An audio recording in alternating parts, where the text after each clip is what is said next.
and welcome to the Anita Horry Academy channel, and we're talking about Pilates studios and creating and setting up our own Pilates studio, a brick and mortar studio.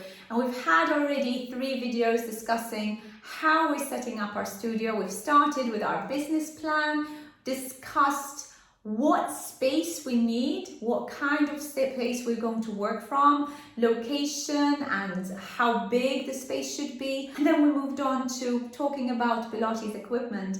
And in this week's video, we're talking more about how we're going to be fitting all the equipment and all the furnishings into our space, into the space that we have designed, that we have created, that we have contracted to go into.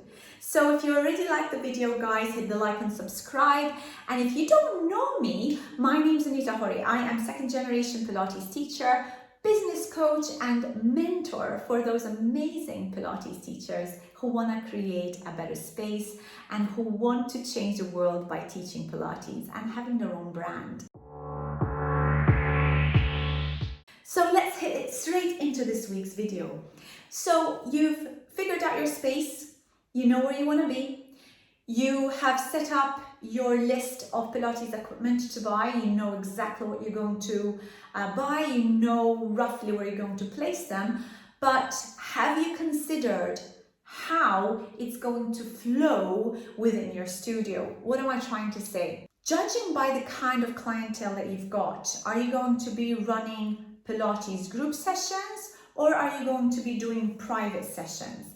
If you have a space that allows you to separate your private space from your group sessions, I would really highly recommend you do that, because you might have some private clientele that will not want to practice while others are in the studio. It's happened to me many times in my own studios.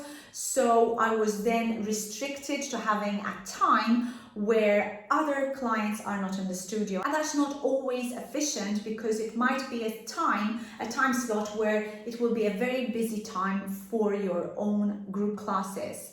So consider all this. How can I move from one space to another? Have I got enough square footage in my studio to create a private space? Do I have a setup whereby the clients are able to move freely without hitting each other?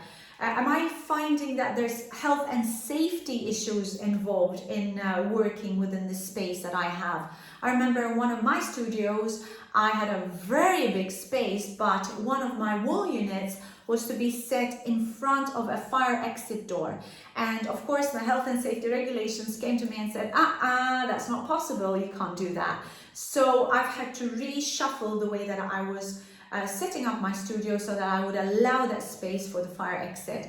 So all this stuff you have to consider. So be very aware how much space to allow between your units. Are you allowing space for clients to work out freely? Are you able to have a separate space for a private session?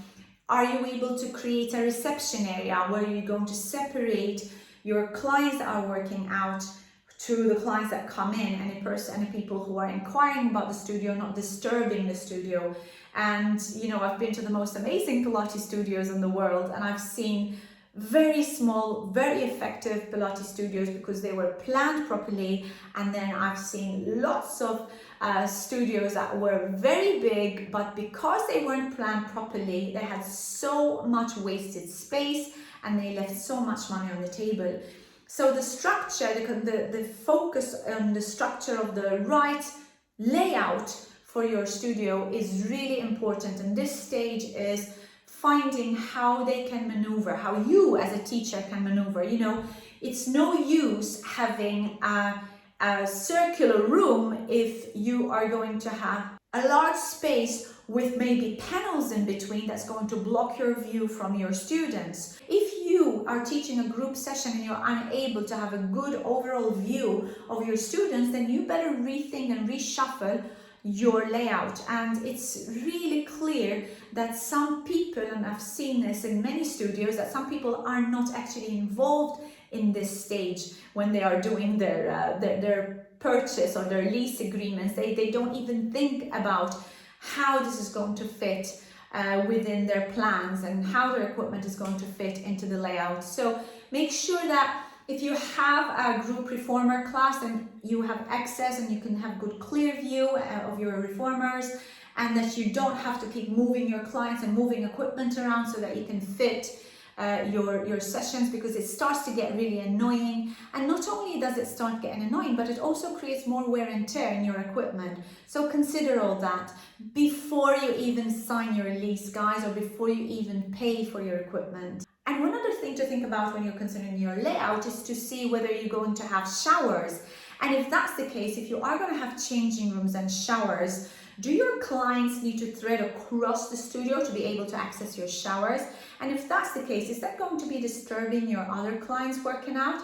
And the other thing is, are you going to allow your clients to come in with shoes from the street into your showers? So where is the location of your showers going to be? That's a very strategic decision you have to make to identify whether this is going to work out for your studio, for your layout, and for your structure. I hope this video has been useful and hope these tips have given you some ideas on how to structure your studio. And of course, if you do like the video, guys, please hit the like and subscribe and hit that bell because you get notified every time I upload a video online. So next video is going to come up online next week and you get notified straight away by hitting that subscribe button. Thank you so much for watching. Until my next video, guys. Goodbye for now.